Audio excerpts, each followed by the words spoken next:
জয় বাংলা, নূর ভাইয়ের সালাম নিন, এসেছে এসেছে আবার শুভ দিন, ডেকেছে নূর ভাই কইরে আলাউদ্দিন। না, আলাউদ্দিন আবার আমার বন্ধুর নাম। তবে সময় আসছে দলে দলে আওয়ামী লীগ যোগ দিতে পারেন। কোথায়? গণ অধিকার পরিষদ। সাবেক শিশু লীগ নেতা মানে আমাদের নূর ভাই এখন আবার অবশ্য বিএনপির পক্ষে, মানে বিএনপির ধানের শীষের উপর ভর করে পাশ করতে যাচ্ছে। সারা বছর আওয়ামী লীগের সবচেয়ে বড় কট্টর সমালোচক ভিপি নূর হঠাৎ করে কেন আওয়ামী লীগের প্রতি এত ভালোবাসা, যেখানে আওয়ামী লীগের সাথে বন্ধুত্বের কারণে জাতীয় পার্টিকে নির্বাচনে না চাইতে গিয়া নিজে মায়ের খাইয়া হাসপাতাল বিদেশিদের চিকিৎসা করে আইসা এখন তিনি চিন্তা করছেন সম্ভবত মায়ের মধ্যে ভিটামিন আছে। বুঝতে পারছে রাজনীতি কিন্তু এরকম অনেক সময় থাকে না, যে আকল রিসালা ব্যাকল রে টং টং, তো সম্ভবত এরকম হয়েছে নাকি কোনো সেট আপ হয়েছে। কারণ মোসাদের সাথে সেট আপ করা লোক, ফিলিস্তিনের রাষ্ট্রদূত বলছে তিনবার ব্যাগ ট্যাগ আনছে টাকা।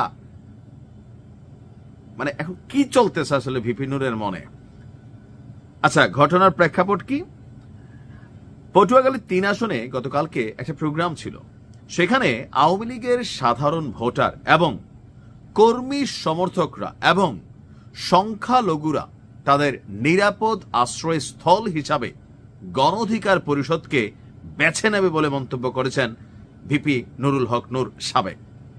এত দুর্দিন আওয়ামী লীগের আসে নাই যে নূরের ছায়াতলে আওয়ামী লীগ যাওয়া লাগবে। আমার মনে হয় আর কি, কারণ শেখ হাসিনার মধ্যে এখনো যেই জ্বালাময়ী ফিলিংসের বক্তব্য, এই বয়সে আমরা দাদিরা কিন্তু কথা কয় গো পানি কই, আমার দাদি আটকে যেত 70-80 বয়সে।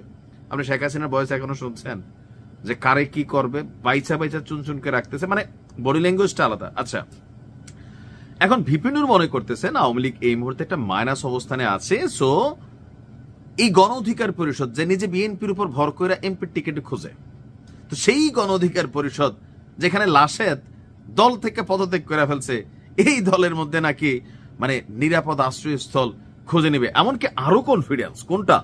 আপনি দেখেন গণমাধ্যম দৈনিক যুগান্তরে আমি মানে এই নিউজগুলো দেখলাম, হেডিংটা ছিল এরকম, আর আরেকটা নিউজের হেডিং ছিল যে আওয়ামী লীগের 100% ভোট তিনি পাবেন নিশ্চিত। তাহলে হয়তো ওই আসনে যারা আওয়ামী লীগের নেতাকর্মী আছেন তাদের সাথে একটা সেটেলমেন্ট হয়েছে। আমি বরাবরই বলি, এই দেশে এখন পর্যন্ত প্রকাশ্য গুপ্ত মাস পরিহিত যে যেমনে আছে ভাসদুরা পয়রা রয়েছে, তারপরে 30% মানুষ আওয়ামী লীগের কিন্তু সমর্থক এখনো আছেই দেশে। আপনি এখন পরিস্থিতি খারাপ দেখে কেউ আওয়াজ দেয় না। আগে এত নারায়ে তাকবীর আল্লাহু আকবার, তারপর হচ্ছে ধানের শীষ তো মাঠে দেখা গেছে, কিন্তু আপনি কি দেখছেন আওয়ামী লীগের সময় মোটামুটি নাই হয়ে গেছিল না? এই দেশেই তো তারা ছিল। এখন কই থেকে আসছে এত কিছু, এত মানুষ কোথায় থেকে? সবাই ভয়ের সংস্কৃতি চালু হয়েছিল যে জয় বাংলার বিরুদ্ধে আপনি অন্য কোনো স্লোগান দিলে আপনার এমনে সেমনে একটু সাইজ করা হইতো, দৌড়ানি দিত ছাত্রলীগ যুবলীগ বিভিন্ন জায়গায়, এটা তো বাস্তবতা ছিল। তো এখন কেউ যদি জয় বাংলা বলে তারে ধরে মানে পেদানি দেওয়া হয়, মব তৈরি করা হয়, ওই পুরান একটা মামলা টামলা দিয়ে তাকে চালান করে দেওয়া হয়, যার কারণে অনেক কিছু এখনো আওয়ামী লীগও একটু ব্যাক স্টেপে চলে গেছে। তো এই ব্যাক স্টেপটাকে পুঁজি করে অনেকেই মনে করতেছে যে আওয়ামী লীগের ভোটটা কিভাবে নেওয়া যায়। আমি কিন্তু বরাবরই বলি, এই দেশে রাষ্ট্র ক্ষমতায় কে যাবে এটা নির্ধারণ করবে আওয়ামী লীগের সাধারণ ভোটার।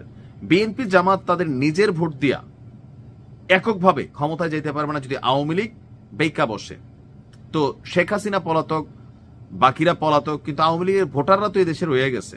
আমি যদি ধরি তথ্য অনুযায়ী বা সূত্র অনুযায়ী 5ই আগস্ট পরবর্তী আজকে 17 মাসে বাংলাদেশ থেকে ধরেন আওয়ামী লীগ যদি ধরেন সারা দেশ মিলিয়ে কত জোর 10,000 20,000 এর বেশি নেতা কি ভাগছে? ভাগে নাই তো।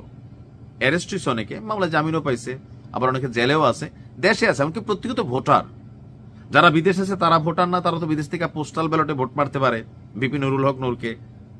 এখন ভিপি নুরুল হক নূর তিনি কেন আসলে 100% নিশ্চিত হয়ে গেলেন যে আওয়ামী লীগ তারে ভোট দিবে? চলুন দেখি এটাও একটু।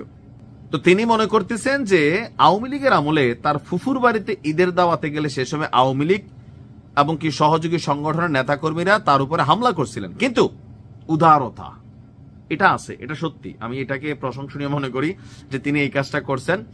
কোনটা?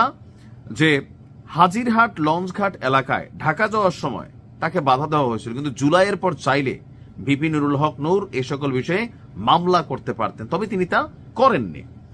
জুলাইয়ের পর 10 মিনা থানায় কিছু নেতাকর্মী মামলা বাণিজ্যে জড়ালেও তার দলের কোনো নেতাকর্মী এতে যুক্ত ছিল না। আমি যদি ভোট পাওয়ার মতো কাজ করি আওয়ামী লীগের সমর্থকরা ভোট দিবেন, এইটা হচ্ছে রিয়েল কথা। শতভাগ পাবেন এটা বলা উচিত না। যে ভালো কাজ করে, যে সাধারণ মানুষের ক্ষতি না করে, ভাই ক্ষমতা তো চিরস্থায়ী না। আওয়ামী লীগের ক্ষমতা পতন দেখা যাদের ভিতরে শিক্ষা না হয়েছে, এরার শিক্ষা আরেকবার অন্যভাবে হবে। সো আপনি একটা এমন যেন না হয় আপনি দেশ ছেড়ে 14 গোষ্ঠী সব পালাইতে হয়। সবাই তো পালাইতেও পারে না, নেতারা পালাই গেছে, সব কি পালাইতে পারছে? জেলে টেলে আছে না, মাইটের খাইছে না, এরকম তো আছে।